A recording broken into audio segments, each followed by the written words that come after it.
Welcome to Anti-Tank Chats. In this series, we will take you through the history of infantry anti-tank weapons.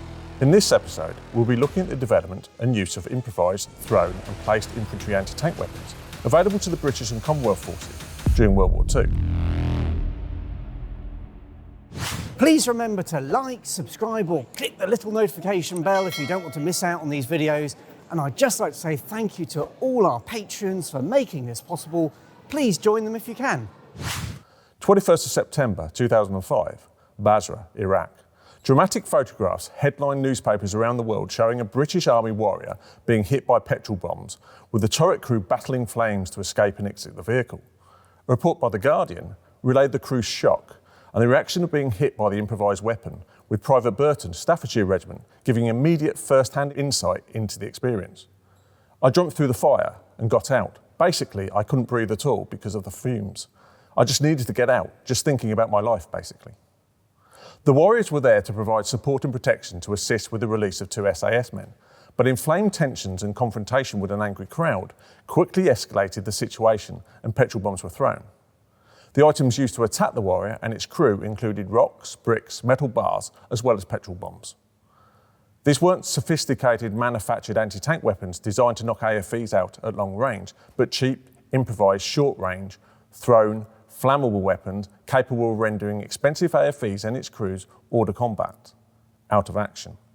Although no evidence has come to light on the use of petrol bombs against tanks during the Great War, British knowledge of the petrol bomb's capabilities appears to date back to at least May 1921, when the British government produced an internal memo on the protection of transport during the Irish Rebellion, 1919 to 1921.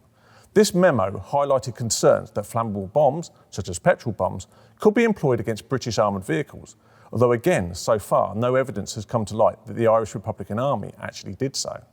Consequently, we had to go back to 1936 and the start of the Spanish Civil War to find the first documented use of the petrol bomb against tanks.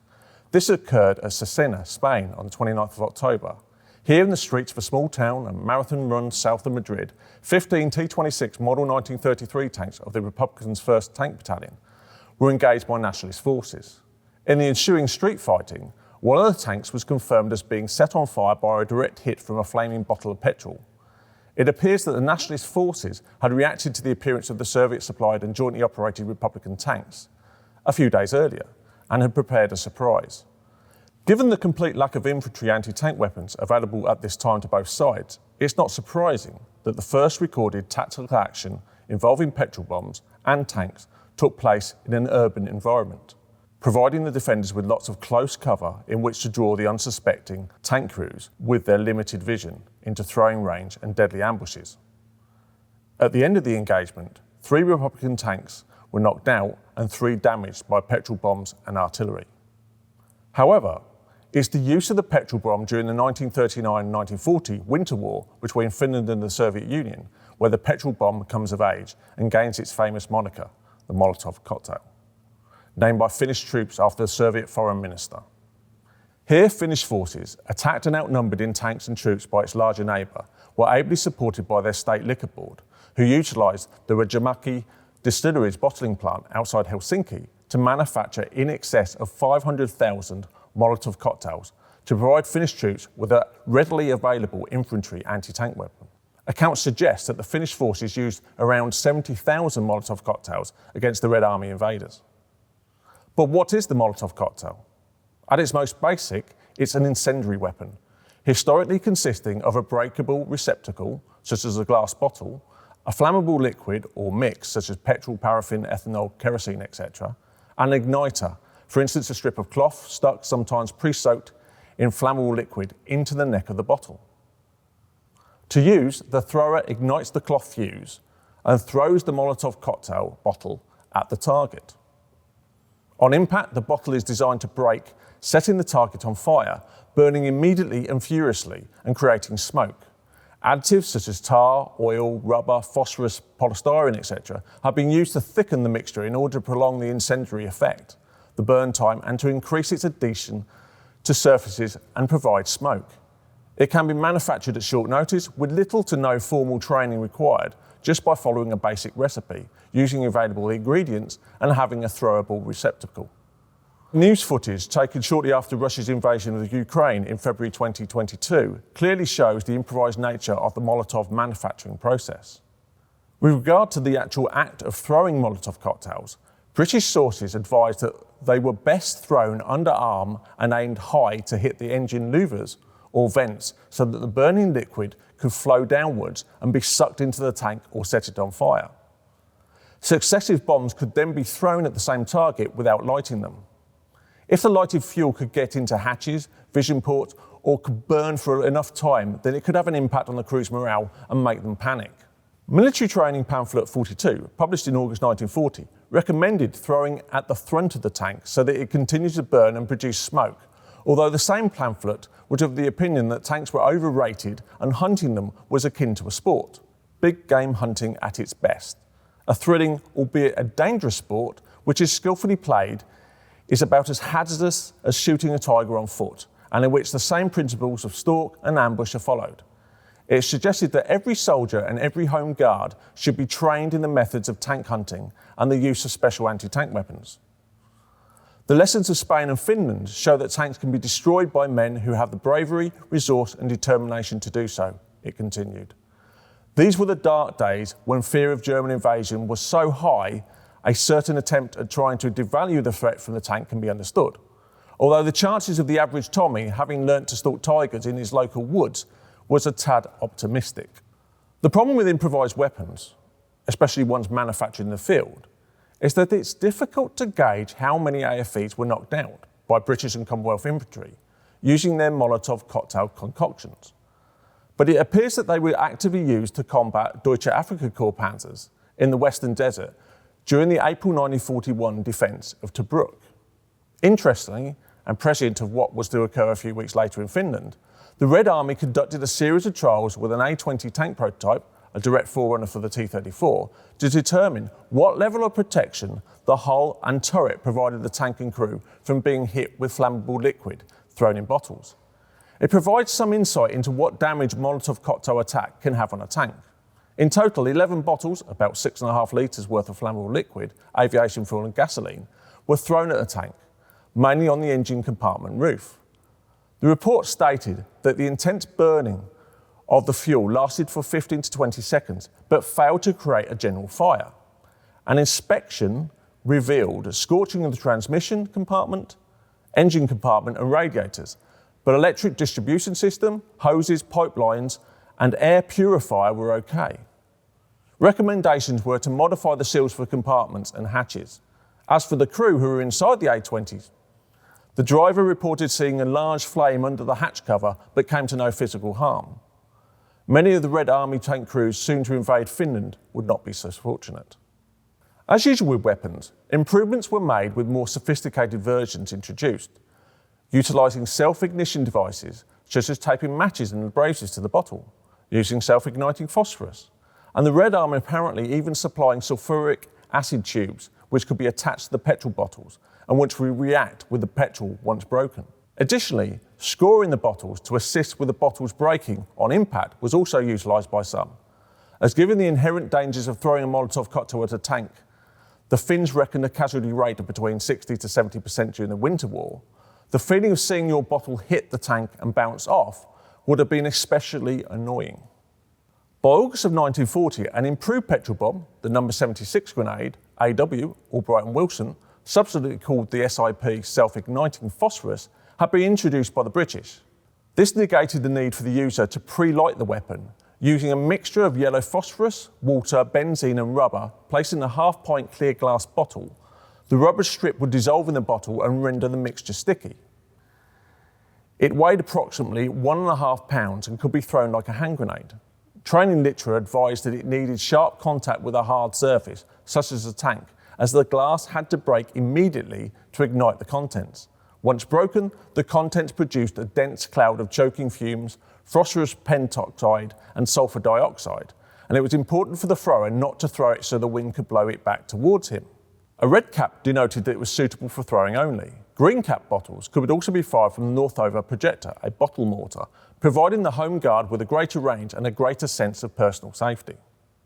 The need for more potent infantry anti-tank weapons saw the involvement of dedicated scientific facilities to research, test and refine, and manufacturing bases to produce the weapons on a larger industrial scale, leading to more powerful thrown weapons but no less dangerous to the user. The No.73 Grenade is a case in point. Introduced in November 1940, it was obsolete as an anti-tank grenade by the following October. It weighed approximately 4 pounds, 1.8 kilograms, and the tin plate body was filled with polar ammon gelatin dynamite.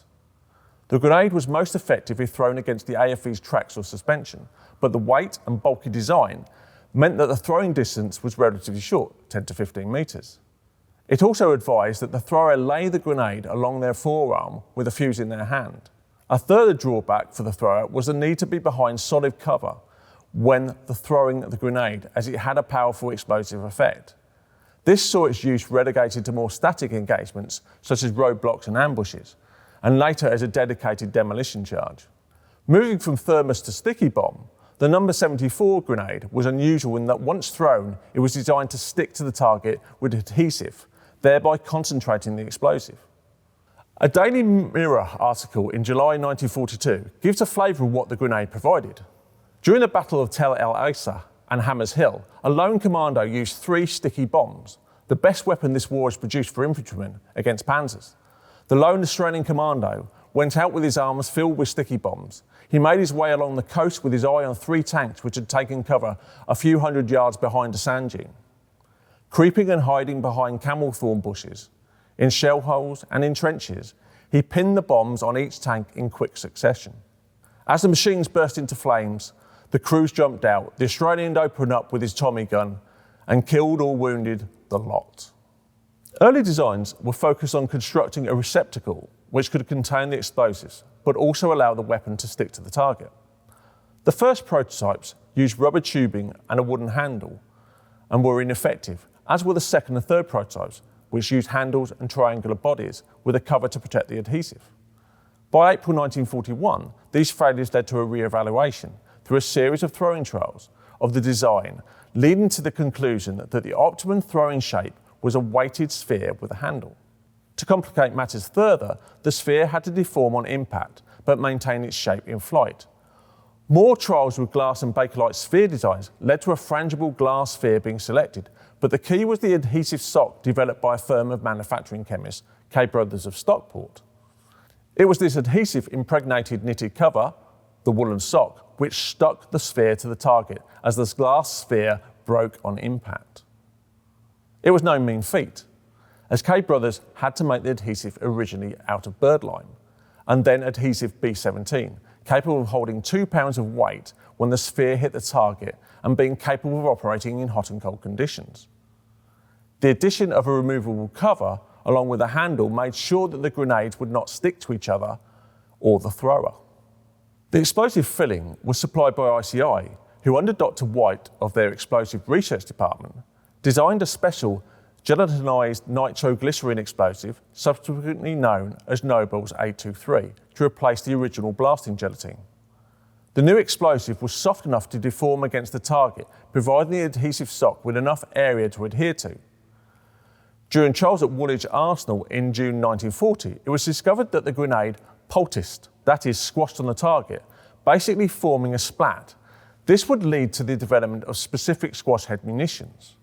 The success of the trial saw the new Prime Minister Winston Churchill immediately order its production, given the threat of German invasion and the lack of anti-tank weapons that the British had. It started to be issued in August 1940 as Grenade Hand Anti-Tank Type ST for sticky type. Modifications and improvements to the design and production evolved it to become the Grenade No.74 Anti-Tank Mark I, and it was used by British forces in the Middle East and issued to the Home Guard and auxiliary units to stay behind sabotage teams who would be deployed in case of invasion. A Mark II version was approved for service in November 1942. The museum's example is a replica, but it shows the metal covering case in 2 hemispheres, which when released falls away, revealing the impregnated adhesive sock covering the glass sphere, which contains 2.2 pounds of Nobel's 823 explosive. The black handle contains the striker lever, described as Mills type release, with the cap, 5-second safety fuse, detonator and primer located in the main body. A safety pin would also be supplied, which was not to be removed until the user was ready to throw the grenade. The mouldy retaining ring secured the handle to the sphere. It looks like a big, large toffee apple with a sock on it. The thrower was warned that the adhesive was very tacky and that they should not let the exposed grenade near anything as it would stick to it. Training photographs of the time suggest that the grenade was thrown in an overarm motion. On throwing, the Mills-type release activated the striker and the grenade's 5-second delay would commence. The thrower was warned that as soon as they had thrown the grenade, they should take cover as the handle would be blown back towards them. It was not only in throwing the ST grenade that could be hazardous. Leaking explosives were an issue as the semi-liquid was also colourless and the skin contamination could result in severe headaches or poisoning if it contaminated food and was ingested. Careful storing and handling of the grenades was advised. To supplement the sticky bomb, an additional grenade was introduced in June 1942. This was the No.73 Grenade, known as the Hawkins Grenade. It was a departure from the sticky grenade as it was designed as an anti-tank mine that could be thrown under the tractable hull of light AFVs.